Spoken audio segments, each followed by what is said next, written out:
Hi, this is Linda with the Life Station Express, the relay station. We bring the news to you.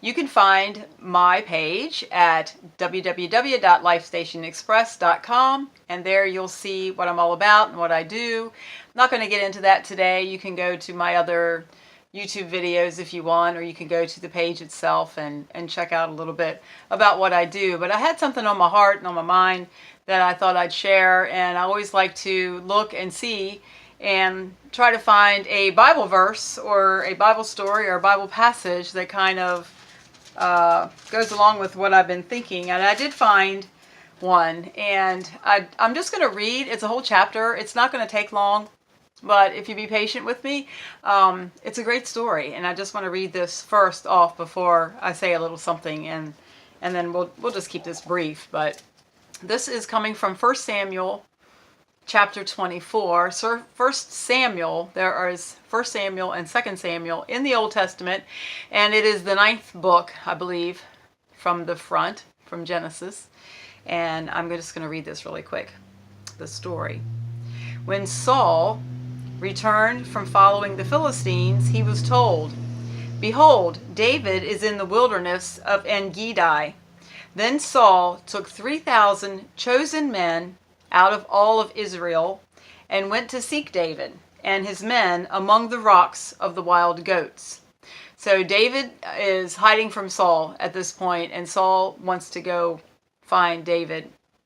So David has some men, and Saul has the men of Israel. Both have these armies. He came to the sheepfolds on the way, and there was a cave, and Saul went in to relieve himself. Now David and his men were sitting in the cave's innermost recesses. David's men said to him, "Behold, the day which the Lord said to you, I will deliver your enemy into your hand, and you shall do to him," my goodness, "as seems good to you." Then David arose in the darkness and stealthily cut off the skirt of Saul's robe. Now, here we have these two armies.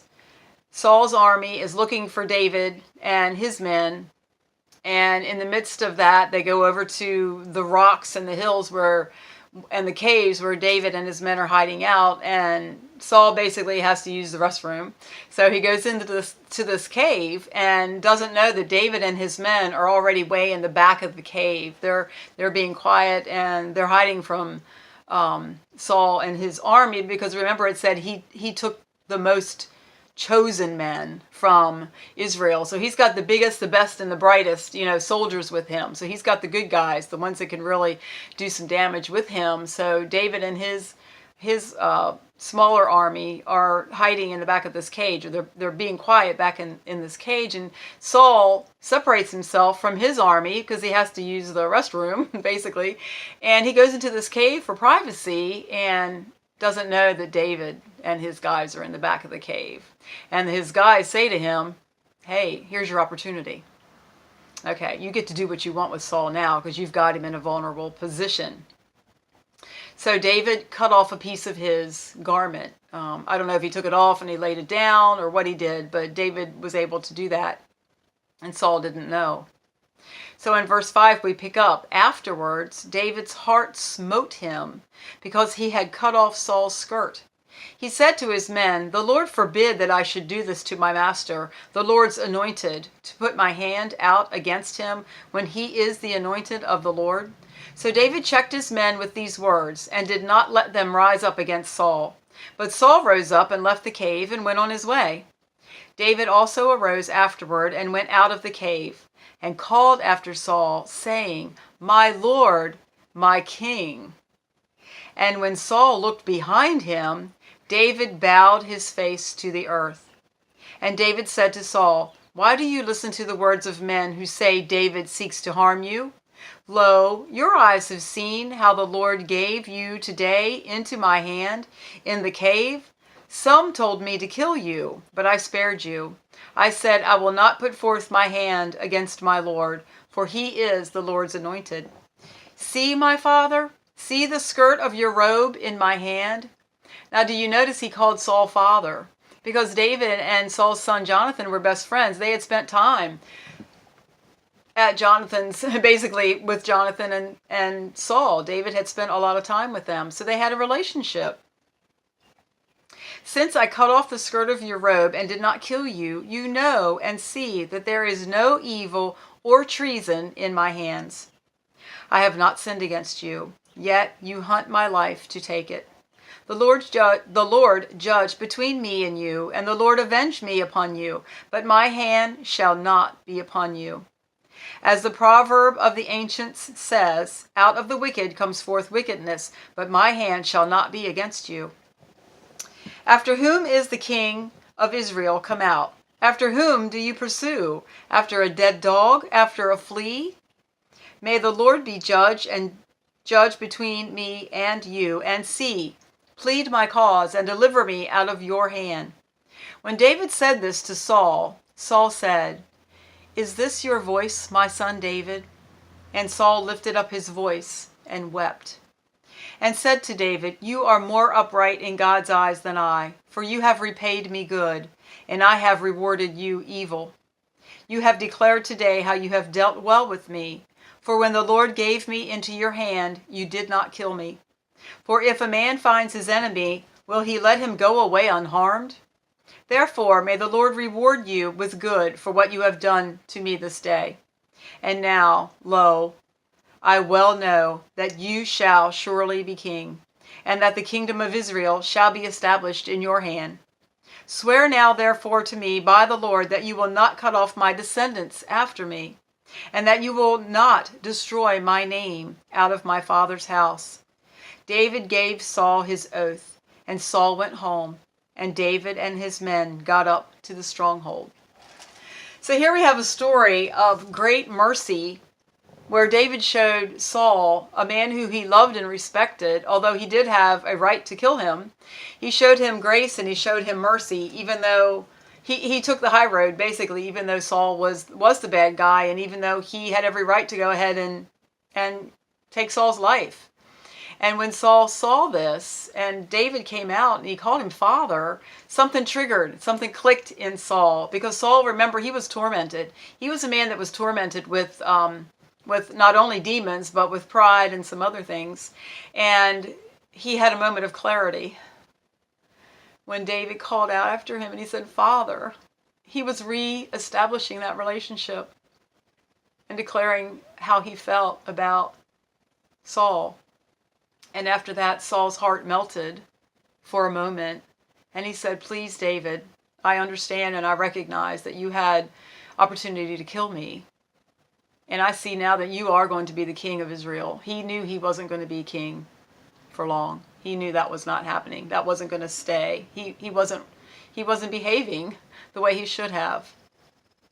David took the high road and he honored Saul's position as king. And a lot of times we need to honor someone's position. So that's what David did. And Saul asked him, please, when you become king, don't wipe out my descendants, because that's what would happen. The descendants of the former king many times would just all be killed. They'd be wiped out so that name no longer was. And David said no, because remember, David and Saul's son were best friends. And if you read later in the story, you'll see that when David does become king, God does honor his behavior and had called him to be king. He put out a call after Jonathan and Saul had both been killed. He put out a call and he said, is there anyone left in Jonathan's family, in Saul's family? Is there anyone left? And they told him, yes, there's Mephibosheth. He's down in the land of Lodabar. He's hiding from you because he thinks you're going to kill all of Saul's family. He was carried out during a raid by his nurse and as a child, and he broke the nurse fell. And you can read that story in the Bible. The nurse fell while carrying Mephibosheth, which is Jonathan's son. And Jonathan's son. And he was crippled in his feet from then on. So he had to live it's just a really awesome story about how he lives on the edge, and he lived in fear. Mephibosheth lived in fear, just watching and waiting, looking out all the time, every day, for David to come and kill him. But in that story, David comes and he says, "Oh, Mephibosheth, you're part of Saul's family. I promised Saul that I would I promised Saul that I would not kill your whole entire family." And that's how he honored Saul, remembering the day that he could have taken Saul's life and he didn't.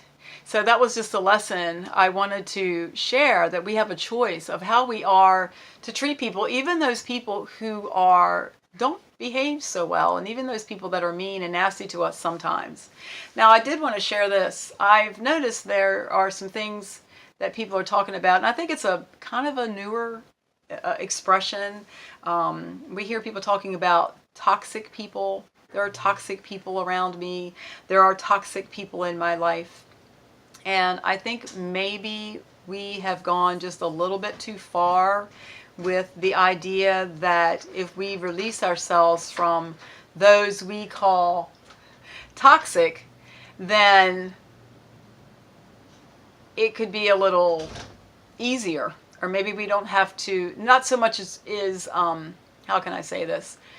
There's a lot to be required of us when we stand up and do what David did. It takes a lot. It takes a lot. Strength, fortitude, honesty. It takes a lot of courage, bravery to minister that way to someone who's, quote, out to get us or has harmed us.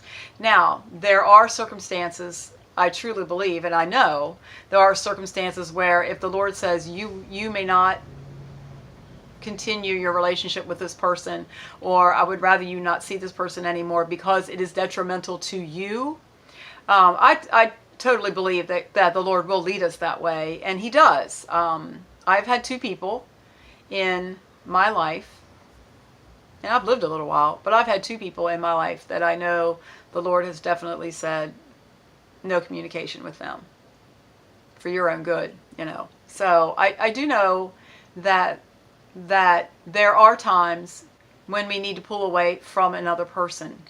And those things can be very painful. If you're in a relationship with a person, or if you're in a marriage with a person, or whatever, a friendship, it can be, or even a business relationship, it can be very painful to have to do that. And people may not understand why you're doing that, or what's going on.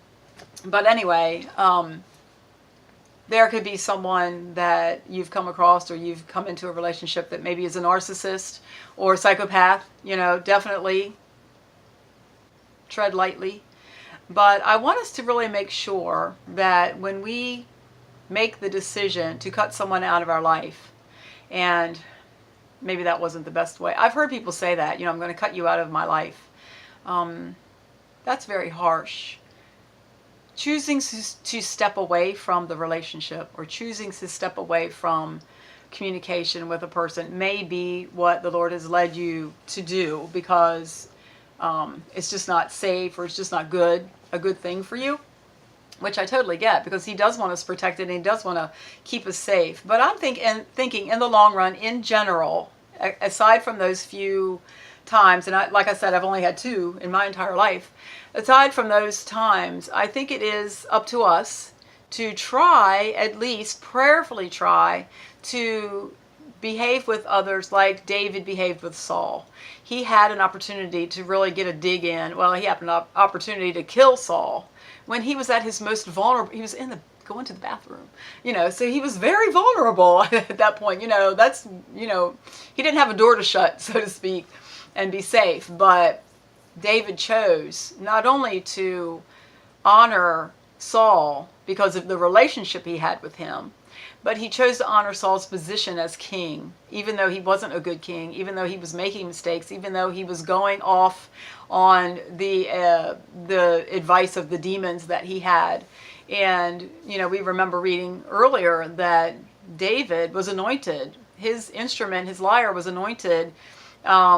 You know, now we believe maybe he knew a special notes or harmonics that would actually appease the soul of Saul, so that the demons would leave him alone for a while, and he got some peace and he got some rest, you know. But I guess that's all I wanted to say today is let's be sure that when we are speaking about other people or we're declaring that this is a toxic person and I'm just not going to talk to them anymore, that we really are doing something that the Lord has told us to do and not just because it's coming out of our feelings or not because maybe we just don't want to deal with that person. Maybe we're too lazy. Maybe it's just easier that we don't go ahead and try to make amends or at least put ourselves out there a little bit, pray about it and see what we're supposed to do. And God will show us. So I just wanted to share that today. This is Linda with the Life Station Express, the relay station. We bring the news to you. And that was the news that I had for today. If you'd like to check out what I do, I have a Facebook page, Life Station Express, and I have my website, lifestationexpress.com, this YouTube channel, which you can subscribe to if you would like. And I also work with folks that need some help in certain areas. I do work with some survivors and other people that are stuck. My whole idea for the Life Station Express is a train station. You can pull into the station if you've gotten derailed or if you've gotten off track. So just to let you know that, I'm available to talk with you and pray with you. And if you would like to sponsor any of my clients that aren't able to take care of there's a small fee that's with that. If you would like to sponsor, some people need more than one session. Some people need lots of sessions or more than 2 or 3 sessions to come through what they're going through. So if you would like to sponsor someone, that would be great. I have a donate button here on this Facebook, on this YouTube channel. It's real teeny tiny. If you can find it on the banner picture, it's there. And there's also a donate button to PayPal on my website. And I appreciate you listening today. This is Linda with the Life Station Express. Have an awesome day. Thank you. Bye-bye.